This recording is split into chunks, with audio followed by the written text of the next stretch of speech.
Hello les potes, je vous retrouve aujourd'hui en ce samedi pas du tout ensoleillé, mais on essaye d'avoir de la luminosité comme on peut, avec un petit latte des familles qui est tiède alors qu'il est censé être glacé, mais j'avais pas de glaçon. Voilà. Fin 2023, j'ai décidé de quitter mon appart pour devenir 100% nomade puisque je peux bosser de n'importe où.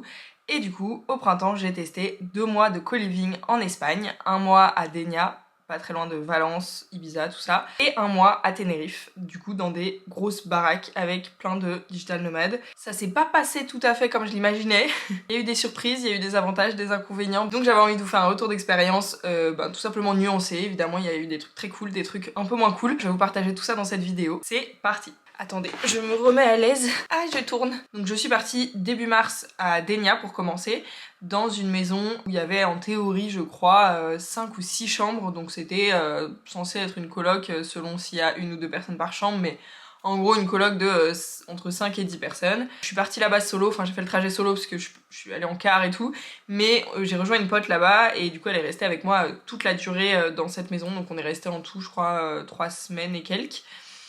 Dans cette maison-là, et du coup on a partagé une chambre toutes les deux. C'est ce qui a fait que c'était rendu accessible financièrement pour chacune de nous, parce que honnêtement, je vais parler en mon nom, mais j'aurais pas eu les moyens de me payer une chambre solo dans ce co-living-là, parce qu'il faut dire ce qu'il y a, il était incroyable. La baraque, elle est, enfin vraiment, pour le coup, on est sur du luxe. Pas du luxe en mode m'as-tu vu Dubaï, mais de l'espace de ouf. Enfin, c'était trop beau, la déco tout trop belle. Une expérience client de ouf, t'es chouchouté. Enfin bref, là, en gros, la host, elle vivait en dessous. C'était une maison sur... il y avait un espèce de sous-sol. Et du coup, elle vivait là avec son mec. Et nous, on était dans la partie principale de la maison au-dessus.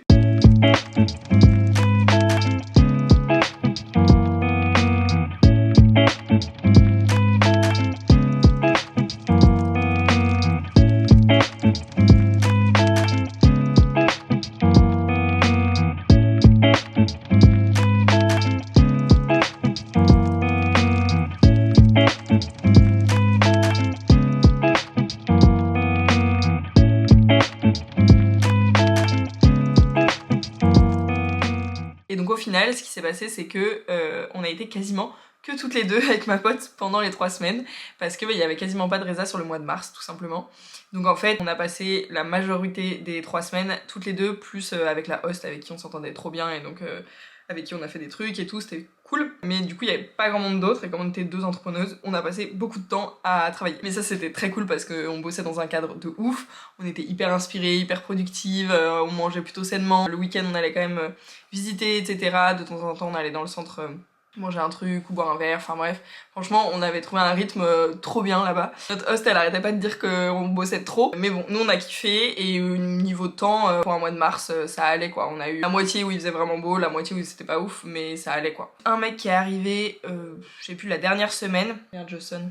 Où il est ? Tant pis. Sur la dernière semaine, ouais, il y a un mec qui est arrivé, mais il y avait aussi une dépendance, en gros, une chambre dans une dépendance, et donc lui il était dans ce truc là, du coup il était pas vraiment avec nous dans la maison, mais il faisait les sorties avec nous et il était là dans le jardin parce qu'on bossait beaucoup, enfin on mangeait et bossait beaucoup depuis l'extérieur de la maison. Donc on a quand même passé un peu de temps aussi avec lui, mais du coup c'était que sur quelques jours, et puis ben il était allemand, très timide, donc on n'a pas non plus noué un lien de fou quoi. Il y a le mec aussi de notre host qui est rentré pareil sur les derniers jours. On a aussi fait la dernière soirée, on s'est retrouvés avec les voisins que notre host connaissait déjà, qui étaient français. Donc c'était assez chaotique, parce que du coup eux ne parlaient pas très bien anglais, donc ils avaient l'habitude de plutôt communiquer en espagnol avec nos hosts. Nous on parlait pas du tout espagnol, ni le mec qui était là, l'allemand, pareil, il parlait pas du tout espagnol, donc c'était... La langue c'était pas évident, mais avec l'alcool ça s'est fluidifié, et on a fini du coup la soirée chez eux, chez les voisins. Ils avaient une baraque genre à la élite un peu, c'était un délire. Enfin de toute façon le quartier était que des baraques de malades, bref. Donc voilà, en tout cas, ces 3 semaines-là, franchement, c'était pas comme j'imaginais, dans le sens où bah, je pensais pas qu'on allait être que toutes les deux dans la baraque, mais à la fois c'était un luxe de malade d'avoir cette maison juste pour nous, et on a trop kiffé, et avec ma pote en plus, c'était la première fois qu'on se retrouvait bah, vraiment que toutes les deux, même pendant une aussi longue période, mais même en vrai, je crois qu'on avait été boire un verre une fois ensemble, que toutes les deux, et sinon on était tout le temps avec d'autres personnes. C'est une meuf de la team Nantes, TPF Nantes, du coup on était souvent avec d'autres filles de la team de Nantes, et voilà quoi. Au final ça a trop matché, et on a eu des fois Des fois il était 2h du matin, on était là, oh, meuf il est 2h, faut qu'on aille se coucher, mais on refaisait le monde jusqu'à pas d'heure et on voyait pas le temps passer, enfin c'était trop bien. Voilà, donc pas du tout décevante cette expérience, par contre pas comme je l'imaginais, dans le sens où je pensais quand même voir plus de monde et du coup plus parler anglais aussi, etc. Il y a un soir aussi on a rencontré une autre allemande, en vrai il y avait que des allemands, nos hosts étaient allemands aussi. Et donc on l'a rencontrée dans un bar, elle est venue vers nous en fait, elle était solo, elle nous a dit je suis toute seule, est-ce que je peux venir avec vous genre pour la soirée. Et du coup on a passé le bout de soirée avec elle et on l'a revue par la suite, on est allé faire je sais plus quoi ensemble, sur un beach club, se balader, enfin bref. Et du coup c'est avec elle au final qu'on a le plus parlé anglais, plus notre host. Mais voilà, au global, on n'a pas beaucoup pratiqué quand même l'anglais et pas rencontré beaucoup de monde, mais on a surkiffé et on a trop bien bossé et la météo, ça allait. C'était middle, mais ça allait. Après, on a fini par 3-4 jours à Ibiza, du coup, comme on était juste en face, on a pris un bateau, on est allé passer quelques jours à Ibiza et c'était pour le coup pas pour bosser, donc on a vraiment fait une pause et tout. Pour le petit retour rapide sur Ibiza, en soi, on a kiffé, mais la météo était pas ouf pour le coup, il y avait vraiment beaucoup de vent et pas énorme de soleil, et surtout, c'est extrêmement cher, mais extrêmement cher. Genre vraiment, moi je veux y retourner un jour, c'est sûr, mais j'y retourne le jour où je suis riche en fait. Ça ne sert à rien. Enfin, c'est pas que ça sert à rien, mais parce que là on a quand même kiffé vu qu'on y était que pour quelques jours, on s'est dit vas-y, balèque. Mais en vrai, waouh, waouh, waouh, waouh. Heureusement qu'on n'avait pas trop dépensé avant quoi. Donc extrêmement cher et en plus nous bah du coup on y était le dernier week-end de mars et en fait il y avait beaucoup de choses qui n'étaient pas encore ouvertes donc pareil c'était un peu trop tôt sur la saison. Je pense que mai ça doit être idéal pour pas qu'il y ait encore trop de monde mais qu'à la fois il y ait déjà des soirées, que ce soit déjà ouvert, bien sûr il n'y a pas que les soirées mais on y allait aussi pour ça un peu à la base et à ce niveau là on n'a pas trop trouvé ce qu'on voulait. Donc bref, mais c'était quand même très cool. Et après ça, ma pote est rentrée en France et moi j'ai filé sur Tenerife. Et là, ça a été plus que surprenant et pour le coup un peu décevant par rapport à ce que je m'étais mis en attente. Donc pour vous expliquer un peu la démarche dans laquelle j'y allais et les attentes que j'avais par rapport à cette expérience-là précisément, donc ce co-living-là. Je l'avais booké 6 mois à l'avance, c'était en mode my dream, co-living de rêve, vraiment goal et tout, ça y est j'y vais tu vois, genre ça y est j'y suis, genre j'arrive dans le co-living, je suis là en mode putain c'est le co-living que j'avais vu sur les photos il y a 6 mois et j'avais l'impression que j'allais jamais réussir à y aller. Et 6 mois plus tard, j'y étais, donc truc de ouf quand même, tu vois, niveau accomplissement et voilà. Mais du coup, j'y allais avec beaucoup d'attentes en vrai, je pense, parce que justement, je l'avais peut-être trop idéalisé et tout. Donc déjà sur les photos, c'était archi canon. En vrai, dans la vraie vie, c'était moins canon, mais c'était quand même beau, mais ça faisait moins... ça faisait plus... pour le coup, là, on n'était pas sur du luxe, quoi. Donc ça me faisait bizarre par rapport à l'autre d'avant. Mais bon, ça allait. Par contre, j'étais en dortoir. Donc, pareil, à ce niveau-là, niveau confort et tout, c'est pas idéal, mais bon, ça allait. Mais c'est même pas ça qui m'a... Enfin, pour le coup, ça, pour quelqu'un comme moi, c'était ok. Mais par contre, j'avais des attentes en termes de création de liens avec des gens. Je me disais, je vais passer un mois là-bas, je vais créer des liens super forts, ce sera des gens que je pourrais revoir par la suite dans d'autres voyages, j'en sais rien. Enfin, ouais, j'avais vraiment l'intention de créer du lien fort parce que pour avoir vécu des colos et tout, je me disais, en colo, en une semaine déjà, je créais des liens de ouf, donc là, en un mois, enfin bref. Donc je m'attendais carrément à ça. Je m'attendais aussi à rencontrer des entrepreneurs et c'était vraiment une volonté. Rencontrer des entrepreneurs dont je pourrais m'inspirer au niveau des pratiques et tout, des entrepreneurs d'autres pays, des entrepreneurs d'autres domaines et tout, donc pour avoir full inspiration, pour avoir de l'aide aussi de gens qui ont plus de compétences que moi sur certains domaines et tout. Et puis juste pouvoir partager sur aussi mon vécu d'entrepreneur et tout quoi. Et bien évidemment, j'avais une forte attente aussi avec la progression en anglais. J'espérais même devenir presque bilingue en un mois parce que je partais pas de zéro. En gros, à l'écrit, l'anglais, pour le comprendre, j'ai aucun souci quasi. Mais par contre, à l'oral, j'étais un... je l'ai jamais vraiment parlé quoi, donc... à l'oral, je sais pas, ça sort pas. Pourtant, dans ma tête, je sais faire les phrases, à l'écrit, je sais les écrire, mais bref, ça manque de pratique, quoi. Et du coup, je me disais, en vrai, j'ai quand même des bonnes bases hors oral, donc j'espérais qu'en un mois, immergé complètement à parler qu'anglais, j'allais être, peut-être pas bilingue, mais genre fluente, quoi. Et en fait, ça s'est pas passé du tout comme ça. En gros, c'était ça les principales attentes que j'avais. À la météo aussi, quand même, bien évidemment. Je voulais qu'il fasse beau, chaud, tout simplement, et kiffer à ce niveau-là. Voilà pour les attentes que j'avais. Quand je suis arrivée là-bas, au-delà du trajet chaotique que j'ai passé, mais bon, je vais pas vous le raconter là parce que ce serait très long. Il y en a qui l'ont vu sur Insta, bref. Quand je suis arrivée là-bas, en fait, ça a été hyper difficile dès le début, mais on m'avait prévenu. Donc en fait, je m'y étais préparée à ce que ce soit hyper dur au début, mais j'avais on m'avait dit, et du coup c'est ce que je m'étais mis en tête, qu'au bout d'une semaine ça commençait à aller mieux, et au bout de 2 semaines c'était ok, tu vois. Donc j'étais pas surprise, j'étais en mode ok c'est dur, mais c'est normal. Qu'est-ce qui était dur? La barrière de la langue. On va pas se mentir, c'est le principal gros point noir et grosse déception que j'ai eue, c'est la barrière de la langue. Enfin je savais qu'au début elle allait être là, mais en fait ce qui s'est passé c'est que elle n'est jamais partie. Donc parce que aussi j'ai trop d'orgueil et tout pour pour risquer de parler comme une enfant de 6 ans, et du coup je préférais pas parler que de faire des fautes. Or c'est le pire truc pour apprendre une langue d'être comme ça, mais en vrai j'avais beau essayer, ça voulait pas en fait, ça voulait pas vraiment. J'étais immergée, il y avait 0 français, donc j'étais qu'avec quasiment des Allemands ou des Néerlandais ou des Anglais, et tout le monde parlait en anglais, et tout le monde en plus, vu que c'est pas la plupart c'était pas des natifs anglais, c'était pas non plus un anglais incompréhensible et tout, en vrai je comprenais tout ce qu'ils disaient quasiment, mais j'arrivais pas du tout à parler, et en plus, donc j'ai pas précisé, mais pareil, ça je m'attendais pas à ce qu'il y ait autant de monde dans le co-living, il y avait jusqu'à 25 personnes. C'était énorme. Énorme, vraiment énorme. Moi dans mon dortoir on était 6, mais après il y avait plein d'autres chambres et tout, et bref. Donc au final on était 20-25 tout le temps, parce qu'il y avait aussi des volontaires du coup qui étaient là en permanence pour gérer le co-living et tout, plus les hosts qui étaient là la journée mais qui restaient pas dormir, enfin bref. Au final, il y avait énormément de monde, et du coup, j'étais très rarement dans une conversation one-one avec quelqu'un. Et c'était les seuls moments, au final, où j'arrivais à vraiment avoir une conversation en anglais, c'est quand je parlais à une seule personne en one-one, qui avait pas trop de bruit autour et tout. Là, la personne, elle prenait plus le temps, forcément, de parler aussi un peu plus lentement, parce qu'elle voyait bien que j'étais pas fluente comme tous les autres gens. J'étais vraiment la seule à pas bien parler anglais. Et puis, en plus, du coup, voilà, je me mettais moins la pression, j'avais le temps de reformuler, de réfléchir à ma réponse, enfin voilà. Mais dès qu'il y avait plusieurs personnes, en fait, tout le monde réagissait hyper rapidement, et moi j'avais pas du tout le temps de réagir, pas le temps de réfléchir, en plus plein de bruit, plein de monde.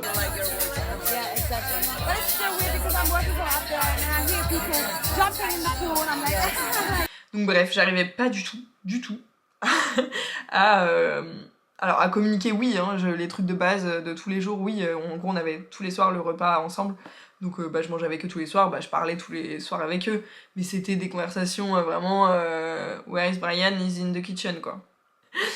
C'était vraiment ça, tous les jours c'était un peu les mêmes conversations qui revenaient, en plus ça tournait beaucoup dans le co-living, ça aussi c'était pas ouf, il y en avait qui venaient que pour une semaine, et nanana, donc en vrai, j'ai dû voir 50 personnes sur un mois, 50 personnes différentes, à la fin j'arrivais même plus à retenir leur prénom, rien, ça voulait plus, c'était de pire en pire, même pour l'anglais, pour les prénoms, pour la création de liens, je faisais plus d'efforts, à la fin j'en pouvais plus.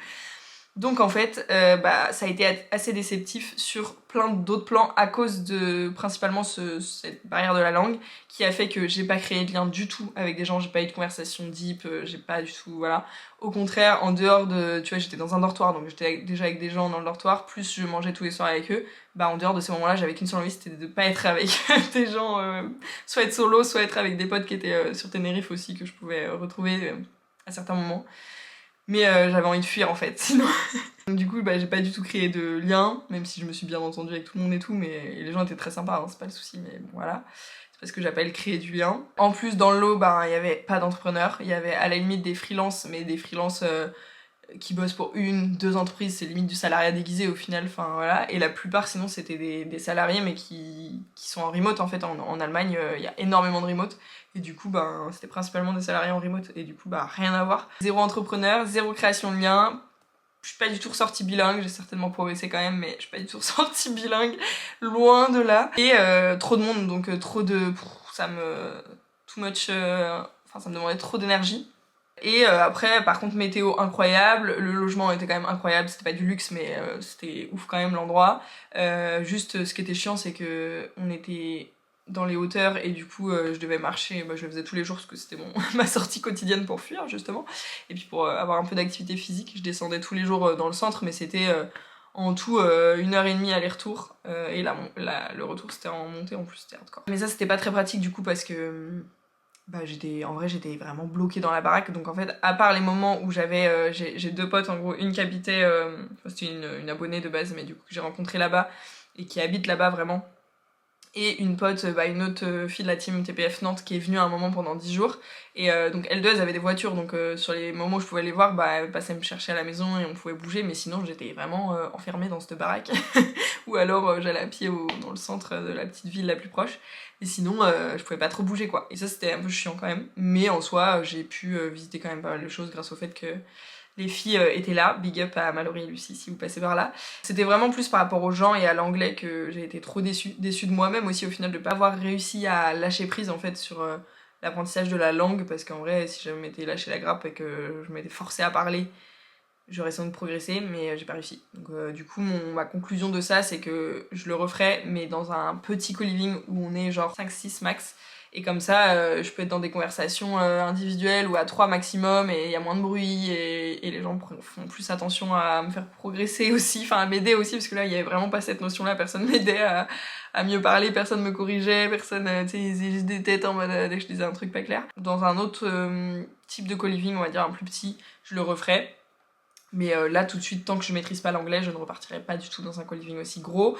Mais par contre, ceci dit, je pense que l'expérience, j'y pensais sur le coup, je m'étais dit, mais un truc comme ça avec soit que des Français, soit si j'étais bilingue, en vrai, c'est incroyable. Enfin, je pense que c'est incroyable. Mais moi, je l'ai pas du tout vécu comme ça parce que je me sentais plus seule qu'autre chose. Enfin, c'était trop bizarre. J'étais entourée de 25 personnes et à la fois je me sentais putain de seule, tu vois, donc c'était trop chelou. Mais bon, j'étais là aussi pour bosser, donc j'ai énormément bossé, j'ai aussi énormément remis de choses en question. En fait, ça a été un mois au final d'introspection de ouf.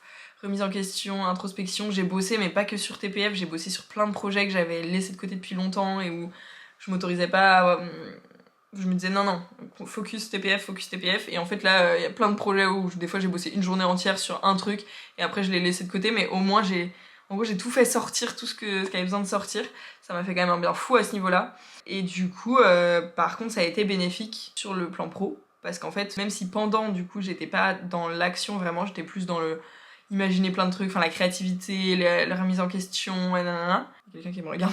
Quand j'étais dans l'avion retour, donc vraiment de manière très immédiate, j'ai pondu un plan d'action pour les 2 mois qui suivaient pour TPF, et j'ai pondu le business summer camp de TPF qui vient juste de se terminer là, qui a duré un mois, et puis même toutes les décisions stratégiques qu'on a pu prendre dernièrement, enfin tout est sorti à ce moment-là, vraiment dans l'avion. Pendant 1h30 j'ai écrit frénétiquement ma note et je suis arrivée en France et j'ai dit à Lisa c'est bon, les 2 prochains mois ils sont cadrés.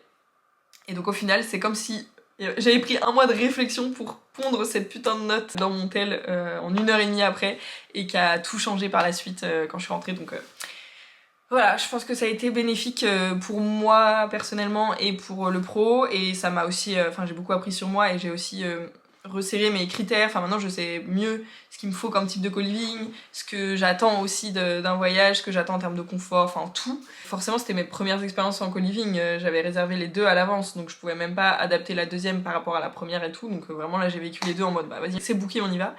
Et au final, là maintenant je saurais ce qui me convient le mieux et ce qui n'est pas fait pour moi. Bien sûr, ça m'a absolument pas dégoûté des voyages, ça m'a pas dégoûté je veux toujours devenir bilingue, je veux toujours nouer des liens forts avec des gens de partout, je veux toujours rencontrer des entrepreneurs, bref, mes attentes elles sont toujours là et je vais trouver le moyen de les combler. Je n'en doute pas, ça viendra au fur et à mesure et justement en affinant mes critères et tout. Et donc, j'ai pris la décision de... Vous le savez peut-être, de base, je voulais être digital nomade sans avion. C'était vraiment ma volonté profonde, pour des raisons écologiques, tout simplement. Et en fait, là du coup j'ai essayé l'Espagne sans avion. Alors au final, en plus j'ai tellement eu des galères de trajet que j'ai fini par prendre l'avion en retour. Et puis surtout, en fait, je me suis rendu compte que les entrepreneurs que j'ai envie de rencontrer, ils sont pas partout dans le monde, ils sont sur des points très stratégiques, très précis. Il n'y en a pas 10 000 dans le monde. Du coup, comme c'est franchement aujourd'hui ma volonté la plus forte, je pense, de m'entourer d'entrepreneurs à la fois qui ont la même vibe que moi, le même quotidien un peu, qui travaillent en ligne, etc. Et à la fois qui sont éloignés de moi, aussi plus avancés que moi. Et j'ai décidé d'aller là où sont les entrepreneurs, tout simplement. Et où est-ce qu'ils sont ? À Bali. Je pars à Bali, j'ai pas encore booké mon billet mais je vais le faire sur l'été et je pars en octobre. Je sais pas pour combien de temps, je vais juste prendre le billet aller et on verra. J'ai vraiment envie de me laisser le choix en fait sur place de rester, pas rester, de changer d'endroit si jamais j'aime pas Bali. Je mets pas trop d'attente parce que j'ai déjà entendu parler de tous les les dessous on va dire. Donc c'est vraiment au niveau des rencontres que j'ai des attentes, c'est la raison pour laquelle je choisis cette destination là. Finalement je prends l'avion, voilà, j'ai craqué quoi, j'ai craqué. J'ai pas d'autre justification que je craque. Genre c'est un rêve que j'ai enfoui depuis des années parce que je veux pas prendre l'avion, parce qu'en plus c'est cliché, moi je veux pas être un mouton et gna gna et gna gna. Il y a un moment où c'est ridicule d'aller autant à l'encontre de quelque chose qu'on souhaite profondément juste pour par principe voilà bref. Enfin, je sais pas, c'est aussi totalement égoïste mais bref, en tout cas j'ai envie de me donner cette occasion là au moins une fois dans ma vie. Et je resterai le temps que j'ai envie de rester. J'aimerais bien faire un saut en Corée du Sud aussi. Puis voilà, enfin je sais pas, on verra, je me laisserai vivre tout simplement. Donc peut-être que ça durera 1 mois, peut-être que ça durera 6 mois, j'en ai aucune fucking idea. Même en termes de finances, enfin honnêtement là, à ce stade, je vais réserver le billet en n'ayant pas de quoi payer mon voyage sur place et j'espère trouver l'argent d'ici là. Enfin je vais trouver l'argent d'ici là. Donc on verra comment je me débrouille. Je vous ferai suivre tout ça bien évidemment. Et voilà, pour conclure cette vidéo, j'ai envie de vous dire qu'il y a 1001 façons de voyager, 1001 façons de rencontrer des personnes. On peut toujours voyager en respectant sa personnalité, ses envies, ses valeurs, etc. Mais c'est comme pour tout, il faut tester. Et voilà, moi j'ai fait mes premiers tests, j'ai fait mes premières armes. Bon, j'avais déjà voyagé avant, mais en mode backpack, voilà, c'était encore différent. Et si vous avez d'autres questions par rapport à mon expérience en co-living en Espagne, et ben n'hésitez pas. J'avais aussi fait Lisbonne je vous avais fait d'ailleurs un vlog à Lisbonne. Je vous le remettrai dans le petit i, je sais pas du tout où c'est, mais c'est pas grave. Voilà, j'ai aussi fait Lisbonne en tant que digital nomade, mais j'étais dans des auberges. Donc pareil, si vous avez des questions sur toutes ces expériences voyage, n'hésitez pas à les mettre en commentaire. Et sinon, posez votre like, abonnez-vous, tout ça. On se retrouve très vite dans une prochaine vidéo. Ciao!